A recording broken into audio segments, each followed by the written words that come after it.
রাত পেরোলেই বাংলাদেশের স্বপ্ন পূরণ, পদ্মা সেতুতে উঠছে সব শেষ স্প্যানটি।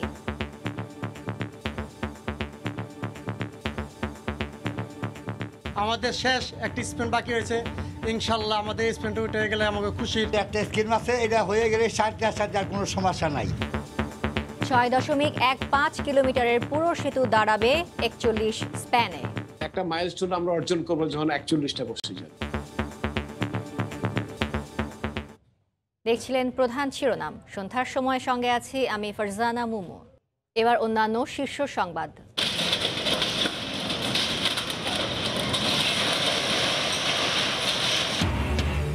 গুড়িয়ে দেয়া হলো রাজধানীর ফুলবাড়িয়া মার্কেটের দুটি 4 তলা ভবন। দখলদারদের যে কোনো মূল্যে হটানোর হুঁশিয়ারি মেয়র তাপসের। দোকান অবৈধ নয়, আবারও বললেন সাবেক মেয়র। সমাজকে এগিয়ে নিতে নারীদের পিছিয়ে থাকলে চলবে না। বেগম রোকেয়া দিবসের অনুষ্ঠানে প্রধানমন্ত্রী বললেন, দেশকে সুবিচারের ধারায় ফেরাতে চায় সরকার। নতুন সিসিটিভি ফুটেজে আরও স্পষ্ট কুষ্টিয়ায় 2 মাদ্রাসা ছাত্রের বঙ্গবন্ধুর ভাস্কর্য ভাঙতে যাওয়ার ঘটনা। প্রতিবাদে দেশ জুড়ে আজও নানা কর্মসূচি। এবং ভরা মৌসুমে 50,000 মেট্রিক টন চাল আমদানি করতে যাচ্ছে সরকার। কেনা হবে ভারতীয় প্রতিষ্ঠানের কাছ থেকে। বাজারে নেতিবাচক প্রভাবের শঙ্কা সংশ্লিষ্টদের।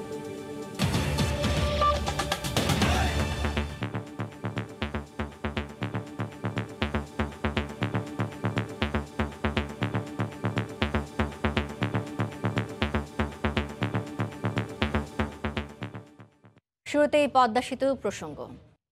বিজয়ের মাসে আরেকটি বিজয়ের অপেক্ষায় বাংলাদেশ।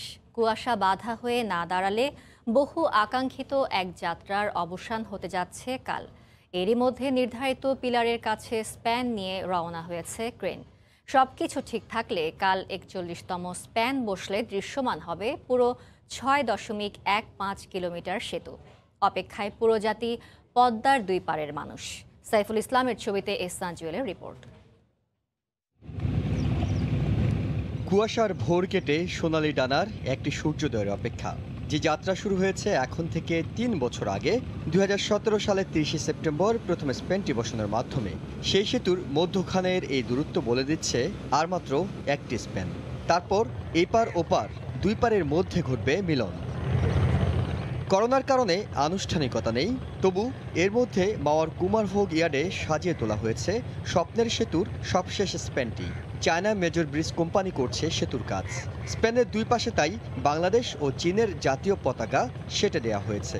দুই দেশের সুসম্পর্কের কথা উল্লেখ করা হয়েছে বড় একটি অংশ জুড়ে। স্পেনের গায়ে লিখে রাখা হয়েছে যে শ্রমিকদের শ্রমে ঘামে কাজের এত অগ্রগতি তাদের কীর্তিগাথা। আর মাত্র একটা স্কিম আছে, এটা হয়ে গেলে 60-60 কোনো সমস্যা নাই। আমাদের শেষ একটি স্পেন বাকি রয়েছে, ইনশাল্লাহ আমাদের স্পেনটা উঠে গেলে আমাকে খুশির। অপেক্ষায় আছে বাঙালির এই বড় অর্জনের সহায়ক বিশেষায়িত ভাসমান ক্রেন তিয়ান-ইও। প্রায় 3,500 মেট্রিক টন ওজনের স্প্যানটি নিয়ে মাঝ নদীতে ছুটবে ক্রেন। একটা স্প্যান বসা মানে আমরা একটু খুশি হই, অবশ্যই খুশি হই। তবে আমাদের খুশি হব যেন একটা মাইলস্টোন আমরা অর্জন করবো যখন 41টা বসে যাবে। মাওয়া প্রান্তে এখন 11টি স্প্যান পার ছুঁয়ে দৃশ্যমান, জাজিরা প্রান্তে 29টি, মধ্যখানে একটি শূন্যস্থান। সেইখানে 41তম স্প্যান বসে যাওয়ার পর মাওয়া থেকে জাজিরা বিনিসুতোয় বেঁধে ফেলা হবে দুই পারকে। এমন একটা সময় ছিল যখন বিস্ময় নিয়ে দেখতে হয়েছে সেতুতে প্রথম পিলার কিংবা প্রথম স্প্যান বসানোর দৃশ্য। সবগুলো পিলার নির্মাণ শেষে সেই সেতুতে এখন বসে যাচ্ছে শেষ স্প্যানটিও। দেশের সর্ববৃহৎ এই সেতু নির্মাণের মাধ্যমে শুধু কোটি মানুষের অপেক্ষার অবসান হবে না, একই সঙ্গে রাজধানীর সাথে সংযোগ ঘটবে দেশের দক্ষিণ ও দক্ষিণ পশ্চিমাঞ্চলের। এহসান জুয়েল, সময় সংবাদ, মাওয়া, মুন্সিগঞ্জ। থমথমে পরিস্থিতির মধ্যে রাজধানীর গুলিস্তানে ফুলবাড়িয়া সুপারমার্কেটে দ্বিতীয় দিনের অভিযানে দুটি 4 তলা ভবনের পাশাপাশি শতাধিক দোকান ভেঙে দিয়েছে ঢাকা দক্ষিণ সিটি কর্পোরেশন। এ সময় ব্যবসায়ীরা দাবি করেন, নকশা বহির্ভূত ভবন দুটি ও দোকান থেকে কোটি কোটি টাকার ভাড়া আদায় করেছে আগের প্রশাসন। সাবেক মেয়র দোকানগুলোকে আবার বৈধ দাবি করলেও দখলদার হটাতে বদ্ধপরিকর বর্তমান মেয়র।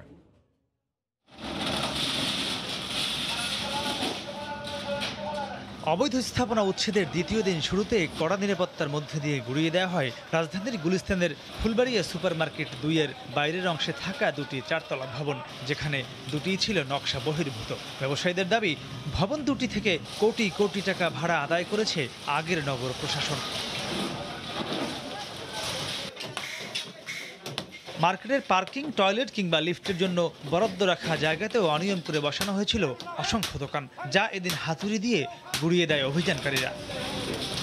সিটি কর্পোরেশনের তথ্য বলছে, ফুলবাড়িয়া সুপার মার্কেটের এ ব্লকের 308টি, বি ব্লকের 292টি ও সি ব্লকের 311টি নকশা বহির্ভূত দোকান থেকে গত 8 বছরে শুধু ভাড়া বাবদই আদায় করা হয়েছে প্রায় 4.5 কোটি টাকা। তাই মূল অপরাধীদের খুঁজে বের করার দাবি জানান ক্ষুব্ধ দোকান মালিকরা। এই সিটি কর্পোরেশন অতীতে যিনি মেয়রের দায়িত্ব পালন করেছেন, এই এলাকার যারা অতীতে কাউন্সিলর ছিলেন, তাদেরকে গ্রেফতার করে রিমান্ডে নিলে খবর বেরিয়ে যাবে তারা কিভাবে এইখানে মার্কেট নির্মাণ করলো, তারা কিভাবে সাধারণ মানুষ কাছ থেকে কোটি কোটি টাকা হাতিয়ে নিল। এ বিষয়ে সাবেক মেয়র সায়েদ খোকন আবারও জানান, সিটি কর্পোরেশনের সভাতে এই দোকান বৈধ করার বিষয়ে সিদ্ধান্ত হয়েছিল। সিটি কর্পোরেশনের বোর্ড সভার সিদ্ধান্ত সিটি কর্পোরেশন পরিচালনায় সংশ্লিষ্ট কোনো ব্যক্তি যুক্তিযুক্ত হয়নি কিংবা আইন সিদ্ধ নয়, এটা বলার এখতিয়ার রাখে না। তবে যে কোনো মূল্যে দখলদারদের অপসারণের ঘোষণা দেন দক্ষিণ সিটির বর্তমান মেয়র। মানব সৃষ্ট সকল বর্জ্য আমরা অপসারণ করছি, যেমনি খাল থেকে করছি, ঢাকা দক্ষিণ সিটি কর্পোরেশন থেকে করা হচ্ছে, দুর্নীতিমুক্ত করা হচ্ছে, সকল বর্জ্য অপসারণের কার্যক্রম চলছে। দ্বিতীয় দিনের অভিযানে ছোট বড় মিলে মোট প্রায় 200 স্থাপনা উচ্ছেদ করা হয়। একদমই নগর ভবনের নাকের ডগায় সরকারি সুপার মার্কেটের চারপাশ ঘিরে এমন শত শত অবৈধ নকশা বহির্ভূত দোকান গড়ে তোলা হয়েছিল। নিশ্চয়ই এসব স্থাপনা একদিনে করা হয়নি। তাই ভুল পথে হাঁটা ক্ষতিগ্রস্ত ব্যবসায়ীরা বলছেন, এই কোটি কোটি টাকা অনিয়মের সঙ্গে যারা জড়িত, অন্তত তাদেরকে যেন আইনের আওতায় আনা হয়। মাহমুদ রাকিব, সময় সংবাদ, ঢাকা। তুরাগ ও বুড়িগঙ্গা নদী দখল করে গড়ে ওঠা মাইশা পাওয়ার প্ল্যান্ট ও আরিশা ইকোনমিক জোন রক্ষায় একের পর এক মামলার কৌশল বেছে নিয়েছেন এমপি আসলাম। আজ এই সংক্রান্ত আরেকটি রিট খারিজ হওয়ার পর অবৈধ এই দুটি স্থাপনায় বাধা নেই বলে জানায় নদী রক্ষা কমিশনের আইনজীবী। অন্যদিকে আসলামের আইনজীবী জানান, আইনি পথে হাঁটা বন্ধ করবেন না তারা। উচ্চ আদালত বলেছেন, ফ্রি স্টাইলে নদী দখল করতে দেয়া যাবে না। তুরাগ ও বুড়িগঙ্গা দখল করে গড়ে তোলা মাইশা পাওয়ার প্ল্যান্ট ও আরিশা ইকোনমিক জোনের অবৈধ অংশ দখলমুক্ত করতে গিয়ে বারবার এমপি আসলামের বাধার মুখে পড়ে বিআইডব্লিউটিএ। যৌথ জরিপের ধোঁয়া তুলে উচ্ছেদ বন্ধের দাবি জানান তিনি। হাইকোর্টে দৌড়ান এমপি আসলাম, বন্ধ হয়ে যায় উচ্ছেদ কার্যক্রম। আসলামের দাবি মেনে 8টি সংস্থা করেন যৌথ জরিপ। জরিপে দেখা যায়, দুটি স্থাপনার জন্য নদীর জমি দখল হয়েছে 54 একর। সুপারিশ করা হয় দখলমুক্ত করে নদীর জায়গা নদীকে ফিরিয়ে দেয়ার। উচ্ছেদ বন্ধে এর আগে কয়েকবার রিট করেও সুবিধা করতে পারেননি এমপি আসলাম। উচ্ছেদের জন্য চান ক্ষতিপূরণ। বুধবার এ রিটটিও খারিজ হয়ে যায় উচ্চ আদালতে। ভবিষ্যতে এই ধরনের কোনো স্থাপনা উচ্ছেদে করতে কোনো বাধার সৃষ্টি হবে না এবং কর্তৃপক্ষ যারা আছেন বিআইডব্লিউটি অন্যান্যরা অতি দ্রুত এই আদালতের রায়ের প্রেক্ষিতে অবৈধ স্থাপনা উচ্ছেদের সেই কার্যক্রম তারা দ্রুত শুরু করবেন। এদিন শুনানিতে উচ্চ আদালত বলেন, ফ্রি স্টাইলে নদীর জমি দখল হতে দেয়া যাবে না। তারপরও হার মানতে নারাজ এমপি আসলাম। তার আইনজীবী জানান, আবারও আইনি লড়াইয়ে যাবেন তারা। আমাদের এই প্রতিকার চাওয়ার জন্য civil court is the competent court and our remedy lies with the civil court. সেজন্য আমরা অবশ্যই সিভিল কোর্টে যাব। বিআইডব্লিউটি উচ্ছেদের জন্য যেতে পারবে না, এই জন্য যে আমাদের তো রিমেডি একটা, আমাদের সিটিজেন হিসেবে আমাদের একটা রাষ্ট্রের আইনের অধীনে আমাদের প্রটেকশন পাওয়ার অধিকার আছে। উচ্ছেদ ঠেকাতে এর আগে 4টি রিট করেছিলেন এই সংসদ সদস্য। সবশেষ নদী কমিশনের রিপোর্টের বিরুদ্ধে করা আরেকটি রিট এখনো বিচারাধীন উচ্চ আদালতে। আফজাল হোসেন, সময় সংবাদ, ঢাকা। প্রধানমন্ত্রী শেখ হাসিনা বলেছেন, বাংলাদেশকে অবিচার থেকে সুবিচারের ধারায় ফেরাতে কাজ করছে সরকার। নারীদের আর্থিক সচ্ছলতা নিশ্চিতে সরকার সব ব্যবস্থা নিয়েছে বলেও জানান তিনি। সকালে বেগম রোকেয়া দিবসের ভার্চুয়াল অনুষ্ঠানে সরকার প্রধান আরও বলেন, সমাজকে এগিয়ে নিতে নারীদের পিছিয়ে থাকলে চলবে না। মাননীয় প্রধানমন্ত্রী উপমহাদেশের অবহেলিত নারী সমাজকে জাগ্রত এবং তাদের ক্ষমতায়নে যিনি ১৪০ বছর আগে জন্মেছিলেন বাংলায়, তিনি বেগম রোকেয়া। বৈষম্যহীন সমাজ বিনির্মাণে তার সাহসী ভূমিকা এখনও অন্তহীন প্রেরণার উৎস। মহিয়সী এই নারীর জন্মদিবসকে বেগম রোকেয়া দিবস হিসেবে উদযাপন করে রাষ্ট্র। ১৯৯৫ সাল থেকে দেয়া হয় রোকেয়া পদক। করোনার প্রেক্ষাপটে বুধবার সকালে গণভবন থেকে শিশু একাডেমিতে ভার্চুয়ালি এই আনুষ্ঠানিকতায় যোগ দেন প্রধানমন্ত্রী। সমাজে নারীর উন্নয়নে বিশেষ অবদানের জন্য এবছর ৫ বিশিষ্ট নারীর হাতে তুলে দেয়া হয় রোকেয়া পদক ২০২০। শিক্ষায় প্রফেসর ডক্টর শিরিন আক্তার, ক্ষমতায়নে কর্নেল ডাক্তার নাজমা বেগম, আর্থসামাজিক উন্নয়নে মঞ্জুলি চাকমা, সাহিত্য সংস্কৃতিতে বেগম মুশতারি শফি ও নারী অধিকারে ফরিদা আক্তারকে দেয়া হলো এই পদক। প্রধানমন্ত্রী বলেন, নারীদের পেছনে ফেলে সমাজের অগ্রগতি অসম্ভব। যেহেতু আমরা নারী পুরুষ সকলের সমান অধিকার নিয়ে তারা তাদের কাজ করতে পারে, সেই সুযোগটা সৃষ্টি করেছি বলেই কিন্তু বাংলাদেশ এগিয়ে যাচ্ছে। নির্যাতিতাদের বিচার চাওয়ার অধিকারহীনতার ইতিহাস তুলে ধরে শেখ হাসিনা বলেন, নারী পুরুষের সমতায় মিলবে কাঙ্ক্ষিত অর্জন। মেয়েরা নিজেরা দায়ী না, কিন্তু তারা নির্যাতিত হয়েছে বলে তারা বাবা মা ভাই বোন সবাই মানুষের কাছে হেয় প্রতিপন্ন হতো। এই যে একটা অবিচারের ধারা বাংলাদেশে অব্যাহত ছিল, সেখান থেকে বাংলাদেশকে একটা সুবিচারের দিকে নিয়ে আসা এবং মানুষকে সহযোগিতা করা, এটাই আমাদের কাজ।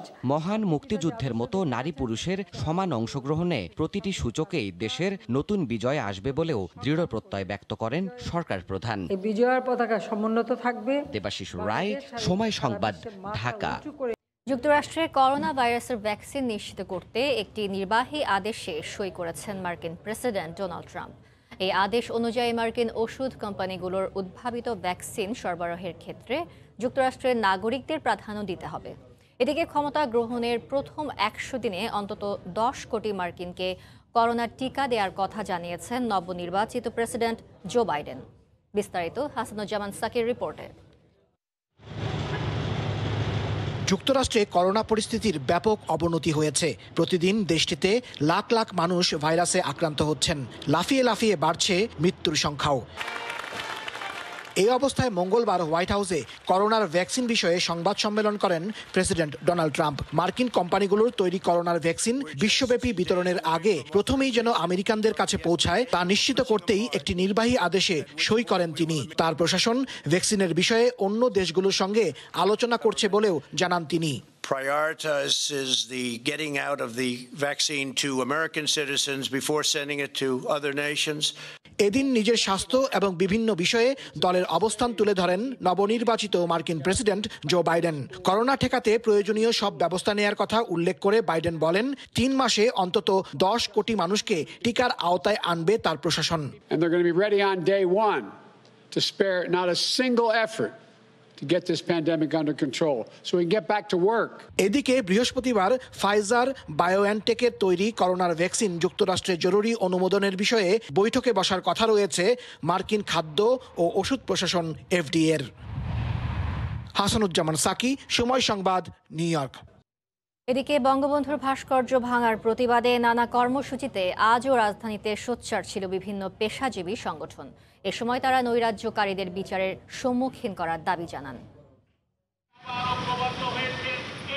কুষ্টিয়ায় জাতির জনকের ভাস্কর্য ভাঙচুর ও রাজধানীর ধুলাইপাড়ে ভাস্কর্য স্থাপনের বিরোধিতার প্রতিবাদে রাজধানীর বিভিন্ন জায়গায় প্রতিবাদ কর্মসূচি পালন করেছে পেশাজীবী সংগঠনগুলো। বুধবার সকালে মানিক মিয়া এভিনিউতে মানববন্ধন করে বঙ্গবন্ধু কৃষিবিদ পরিষদ। মানববন্ধনে সংগঠনটির নেতারা ঐক্যবদ্ধভাবে মৌলবাদী শক্তিকে রুখে দাঁড়ার আহ্বান জানান। আমরা প্রয়োজনে আমরা রাজপথে নেমে এদেরকে প্রতিহত করব। একই দিন দুপুরে সুপ্রিম কোর্টের সামনে মানববন্ধন করে বঙ্গবন্ধু আওয়ামী আইনজীবী পরিষদ। এছাড়া জাতীয় প্রেস ক্লাবে মানববন্ধন ও সমাবেশ করেন সাংবাদিকরা। তারা ভাস্কর্য ভাঙায় জড়িত ও নৈরাজ্যকারীদের বিচারের সম্মুখীন করার দাবি জানান। কিন্তু হঠাৎ করে বঙ্গবন্ধুর ভাস্কর্যকে কেন টার্গেট নিশানা করা হলো? তাহলে কি লক্ষ্যটি ভাস্কর্য নাকি লক্ষ্যটি বঙ্গবন্ধু শেখ মুজিবুর রহমান? এইটিও আমাদের খুঁজে বের করা দরকার। তারা এই দেশকে ভালোবাসে না, তারা এই দেশের অস্তিত্বকে স্বীকার করে না, তাই তো তারা এসব অন্যায় অপকর্ম করছে। একই সময় শাহবাগে জাতীয় জাদুঘরের সামনে মানববন্ধন ও বিক্ষোভ সমাবেশ করে বঙ্গবন্ধু শেখ মুজিব মেডিকেল বিশ্ববিদ্যালয়ের শিক্ষক, চিকিৎসক, নার্স, কর্মকর্তা, কর্মচারীরা। মানববন্ধনে বক্তারা বলেন, যারা বঙ্গবন্ধুর ভাস্কর্যে আঘাত দিয়েছে তারা দেশের স্বাধীনতা ও সার্বভৌমত্বে বিশ্বাস করে না। যেখানে দেশ স্বাধীনতার 50 বছর পূর্তি করতে যাচ্ছে, সেখানে দেখা যাচ্ছে যে তারা এখনো পর্যন্ত স্বাধীনতা এবং সার্বভৌমত্বকে তারা স্বীকার করে না। এছাড়া বঙ্গবন্ধুর ভাস্কর্য ভাঙার প্রতিবাদে আগারগাঁওয়ে মানববন্ধন ও বিক্ষোভ সমাবেশ করে বাংলাদেশ বিশ্ববিদ্যালয় মঞ্জুরি কমিশন। ফেরদৌস লিপি, সময় সংবাদ, ঢাকা। আমনের ভরা মৌসুমে বাজার নিয়ন্ত্রণের নামে 50,000 মেট্রিক টন চাল আমদানি করছে সরকার। 171 কোটি 44 লাখ টাকায় ভারতীয় একটি প্রতিষ্ঠানের কাছ থেকে এই চাল কেনা হবে। সরকারি ক্রয় সংক্রান্ত মন্ত্রিসভা কমিটির বৈঠকে চাল আমদানির বিষয়টি অনুমোদন হয়। দুর্যোগকালীন চাল আমদানি না করে ভরা মৌসুমে সরকারের এমন সিদ্ধান্ত নিয়ে প্রশ্ন তুলেছেন কৃষি অর্থনীতিবিদ ও কৃষক নেতারা। দেশে কয়েক দফা বন্যার পরও কৃষকদের কল্যাণে আমনের বাম্পার ফলনের আশা করছে কৃষি বিভাগ। ইতোমধ্যে 70% জমির ধান কাটাও শেষ হয়েছে। বাজারে আসা প্রতিমণ নতুন আমন ধান বিক্রি হচ্ছে 1000 টাকার ওপরে। এতে বন্যার ক্ষতি কাটিয়ে কিছুটা লাভের মুখ দেখছেন কৃষকরা। ভালো মোটামুটি দাম পাইলাম এবং এই মোটা ধানের ফলনও খুব ভালো হয়েছে। ধানটা বেচলাম 1150 টাকা করে। এই বাজারটা জানি স্থায়ী থাকে, তাহলে কৃষক বাঁচবি, আর কৃষক বাঁচলেই দেশ বাঁচবি। এমন অবস্থায় হঠাৎ চাল আমদানির ঘোষণা দিল সরকার। ভারতীয় একটি প্রতিষ্ঠানের কাছ থেকে কেনা হবে 50,000 টন চাল। 50,000 মেট্রিক টন নন বাসমতি চাল টাকায় রূপান্তর করলে দাঁড়াবে 171 কোটি 44 লক্ষ 44 হাজার টাকা। প্রতি কেজি হচ্ছে 34.28 টাকা। এটা সাপ্লাই দিচ্ছে হচ্ছে মুম্বাইয়ের ইন্ডিয়া MS রিকা গ্লোবাল ইমপ্লেক্স লিমিটেড। সরকারের এমন সিদ্ধান্তের বিরোধিতা করে কৃষি অর্থনীতিবিদরা বলছেন, বাজার নিয়ন্ত্রণে মৌসুমের অন্তত 2 মাস আগে সরকারের চাল আমদানি করা উচিত ছিল। সেপ্টেম্বরে আমরা দেখেছি চালের দাম বেড়েই গেল। ওই সময়টাই যদি এই সিদ্ধান্তটা নেওয়া যেত যে আলটিমেটলি আমাদেরকে আমদানি করতে হচ্ছে, তাহলে ঠিক কৃষকরা আসলে দাম পড়ে যাওয়ার হাত থেকে রক্ষা পেত। সরকারের এমন সিদ্ধান্তকে আত্মঘাতী বলে মন্তব্য করেছেন কৃষক নেতারা। মিল মালিকদের গোডাউনে পর্যাপ্ত চালের মজুদ থাকার পরও তারা কিন্তু বাজারে চাল সরবরাহ করছে না। আমরা মনে করি যে এক্ষেত্রে আসলে সরকারের মিল মালিকদের বিরুদ্ধে ব্যবস্থা নেওয়া উচিত। আমদানিকে আমরা এই মুহূর্তে নিরুৎসাহিত করতেছি এবং কৃষকের কাছ থেকে ধান কেনার পরামর্শ দিচ্ছি। বর্তমানে দেশে পাইকারি পর্যায়ে প্রতি কেজি সরু চাল 55 থেকে 57 টাকা, মাঝারি চাল 48 থেকে 49 টাকা এবং মোটা চাল বিক্রি হচ্ছে 44 থেকে 46 টাকা কেজি দরে। শুভ খান, সময় সংবাদ, ঢাকা। রাজধানীতে বেলা গড়ালেও দেখা নেই সূর্যের। কুয়াশা কিছুটা কমলেও বেড়েছে শীতের তীব্রতা। চলতি মাসে মৃদু শৈত্যপ্রবাহের আভাস আবহাওয়া অফিসের। কুয়াশার চাদরে মোড়া রাজধানীতে সূর্যের দেখা নেই। অগ্রহায়ণের শেষে প্রকৃতিতে পৌষের আগমনী। কনকনে হাওয়া বলে দিচ্ছে শীত বোধহয় এসেই গেল। এই মৌসুমে শীত যেন ঘড়ির কাঁটা মেপেই এসেছে। শীতের এই আমেজ গত কয়েক বছরের খাপছাড়া প্রকৃতির যেন নতুন ছন্দে ফেরা। এবার একটু ডিফারেন্টলি, লকডাউন ছিল, বাসার ভিতরে কাটাইছি, এখন শীত আসছে, এবার একটু ঘোরার প্ল্যান করছি, একটু বের হয়েছি ডিসেম্বর মাসে। সারা বছর অপেক্ষা করি যে শীত কখন আসবে, আমরা ভালো সুন্দর পোশাক পরে ঘুরবো। গরম কাপড়ের উষ্ণতা জোটে না সবার কপালে। সেই মানুষগুলোর জন্য শীতের গল্পটা ভিন্ন। শীত, আমরা তো গরিব মানুষ, কাপড় চোপড় কিনতে পারি না, কিছু কিনতে পারি না। শীত ভালোই পড়ছে, কিন্তু সকালবেলা ভাড়া খুব খ্যাপ অনেক কম। দিনও টুকটাক একটু আছে, রাইতে নাই। চলতি মাসেই মৃদু শৈত্যপ্রবাহের আভাস আবহাওয়া অফিসের। রংপুর, রাজশাহী এইসব জায়গাতে কুয়াশা বেশি, তারপর নদী অববাহিকা এমনকি ঢাকা হয়ে চট্টগ্রাম পর্যন্ত এই কুয়াশার বিস্তার লাভ করেছে।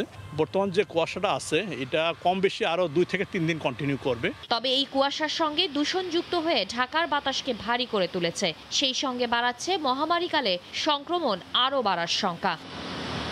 শাতিলা শারমিন, সময় সংবাদ, ঢাকা। এ পর্যায়ে শীর্ষ সংবাদ জানিয়ে দিচ্ছি আরেকবার।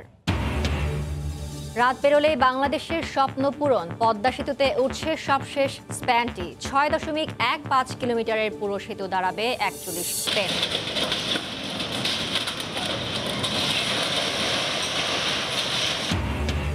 ঘুরিয়ে দেয়া হলো রাজধানীর ফুলবাড়িয়া মার্কেটের 2টি 4তলা ভবন। দখলদারদের যে কোনো মূল্যে হটানোর হুঁশিয়ারি মেয়র তাপসের। দোকান অবৈধ নয়, আবারও বললেন সাবেক মেয়র। এই ছিল সন্ধ্যার সময়ের সঙ্গে থাকুন সময়।